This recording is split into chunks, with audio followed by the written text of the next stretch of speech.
Ya Allah. Ayo alhamdulillah selamat. Oh tasimbillah. Yusuf, umurmu berapa? 16 tahun, apa yang luka? Ya? Nggak ada ya, cuma perut kecepet ya? Saya kira memang ini takdir dari Allah. Jadi semuanya harus bisa bersabar. Takdir nggak pernah mengajarkan kita untuk mengabaikan keselamatan.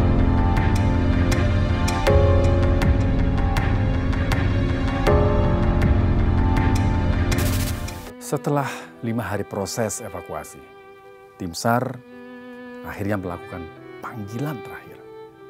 Ya, inilah panggilan terakhir. Perhatian! Kami tim penolong bisa mendengar suara kami berteriaklah atau bekerja ini saja sebanyak 2 kali. Teriakan itu bukan sekedar panggilan terakhir, tapi juga sisa harapan. Mungkin masih ada tanda-tanda kehidupan di balik tumpukan material bangunan. Kalau Anda mendengar suara saya ketuk benda keras di sekitar Anda 3 kali atau teriak minta tolong. Jika mendengar suara saya, berikan respon. Kami tim penolong. Apabila yang di dalam mendengar suara kami, ketuk benda keras 3 kali atau teriak sekencang-kencangnya. Tapi sayangnya, nggak ada jawaban. Yang ada hanya keheningan di tengah malam di antara puing-puing dan doa. Robohnya bangunan pondok pesantren Al-Ghazini di Sidoarjo meninggalkan banyak pertanyaan. Apa yang sebenarnya terjadi dan siapa yang harus bertanggung jawab atas peristiwa ini? Kita cek now sama-sama.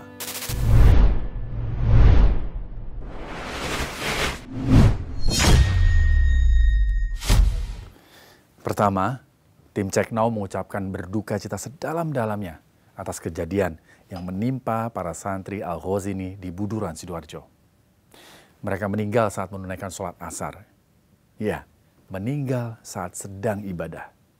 Semoga 67 santri yang meninggal mendapat pahala syuhada dari Allah Subhanahu wa Ta'ala. Beberapa di antaranya bahkan masih dalam proses identifikasi. Kita dengar kesaksian santri yang berhasil diselamatkan tim SAR. Kok tim SAR bisa tahu gimana? Kamu minta tolong atau gimana? Kita nggak tahu. Oh, nggak tahu.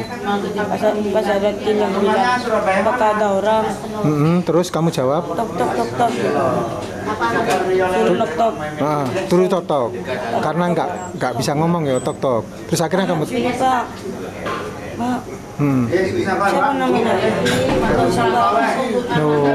Langsung dikejar sama orangnya, dibuka langsung. Oh gitu. Menurut keterangan saksi, bangunan yang roboh ada 3 lantai. Lantai pertama digunakan sebagai musola. Lantai 2 berfungsi sebagai aula. Dan lantai 3 merupakan bangunan baru dengan atap cor beton. Ada ucapan bela sungkawa atau permintaan maaf kepada wali santri ya. Saya kira memang ini takdir dari Allah. Jadi semuanya harus bisa bersabar dan mudah-mudahan itu diberi ganti oleh Allah yang lebih baik. Di hari kejadian, ada proses pengecoran dilakukan mulai dari pagi sampai dengan siang hari. Nah, di sini letak kesalahannya. Atap lantai 3 baru dicor, tapi di lantai bawah digunakan untuk aktivitas sholat asar. Ini jelas bahaya, karena material cor belum sepenuhnya kering. Saat memasuki rakaat ketiga, tiba-tiba bruk, bangunan roboh menimpa ratusan santri yang menunaikan sholat asar. Assalamualaikum warahmatullahi wabarakatuh. Nyon tuana Tasim ban. Ayub jebor. Ya Allah. Ayub alhamdulillah selamat. Oh tasimbillah ban. Fathul Amru Masjid Al-Ghazini. Bajana sholat asar. Selain al-akur ya. Selain sholat asar berde dalam kapi bebe Amru. Peristiwa ini memunculkan banyak pertanyaan tentang standar keamanan dan pengawasan pembangunan. Apakah struktur bangunan sudah diuji kekuatannya sebelum digunakan? Apakah proses pengecoran dilakukan sesuai prosedur teknik sipil? Ingat, yang runtuh itu bukan cuma cor beton dan tiang penyangga, tapi juga rasa aman para santri yang mestinya mereka belajar dan beribadah tanpa rasa takut. Jadi kalau melihat kerusakan dan tingkat kerusakan itu merupakan kegagalan struktur. Dan model kerusakannya itu sudah hancur semua, baik balok, kolom, dan plat. Nah, tapi itu tipe fasilitas umum ya gedungnya. Tapi isinya apa kami tidak tahu. Apa itu kegagalan struktur? Nah, kegagalan struktur bangunan itu kondisi di mana suatu struktur bangunan tidak lagi mampu menahan beban. Penyebabnya bisa karena kesalahan desain, material, pelaksanaan, pemeliharaan yang buruk, atau faktor eksternal seperti bencana alam. Ya, kesalahan yang paling utama adalah tidak bekerjanya sambungan balok dan kolom. Tidak cukup adanya panjang penyaluran. Sehingga begitu ada beban berlebih, proses pembangunan belum selesai, hubungan antara balok kolom ini lepas. Dan lepasnya bersamaan karena bebannya cukup besar. Dan seperti pancake, bertumpuk berlapis-lapis, turun bersama-sama. Lantai 4, lantai 3, lantai 2 menimpa lantai dasar. Di mana saat itu ada santri yang sedang menjalankan sholat asar bersama-sama. Luar biasa, di lokasi A3A4 ini banyak sekali korban kita temukan. Dan kita tidak sembarangan untuk membongkar karena tubuh dari korban harus tetap utuh. Ini fakta lain yang cukup gila nih. Ternyata lebih dari 42.000 pesantren di Indonesia, itu cuma 50 pesantren yang punya izin mendirikan bangunan. Ya, cuma 50. Sisanya berdiri tanpa standar keselamatan. Tapi tetap menampung ribuan santri setiap hari. Pemerintah kemana aja selama ini? Pemerintahnya diem, masyarakatnya cuek, dan kita baru ribut setelah pesantren Al-Ghozi ini rata dengan tanah.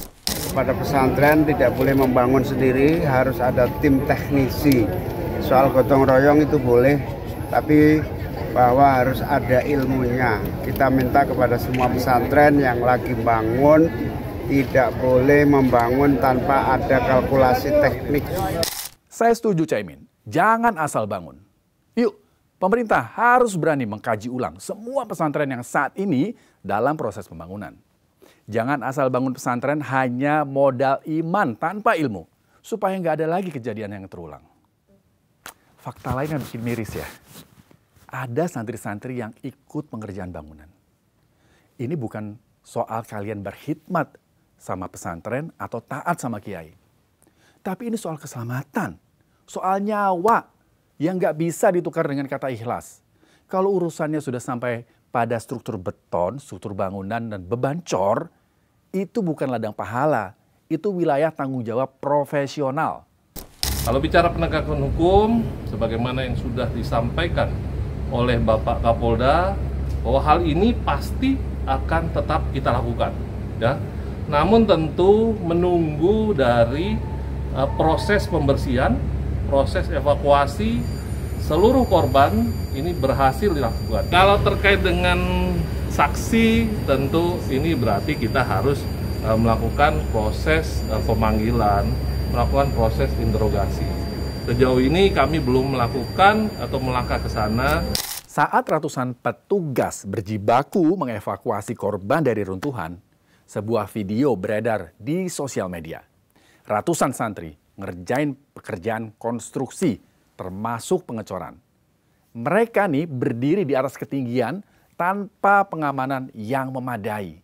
Padahal pekerjaan seperti itu harusnya dilakukan oleh tenaga ahli yang punya sertifikat TKBT, Tenaga Kerja Bangunan Tinggi. Kalau kejadian seperti ini terulang, jangan lagi sembunyi di balik kalimat sudah takdir. Karena takdir nggak pernah mengajarkan kita untuk mengabaikan keselamatan. Saya Rizky Hasan, tetap kritis, tetap waras, merdeka.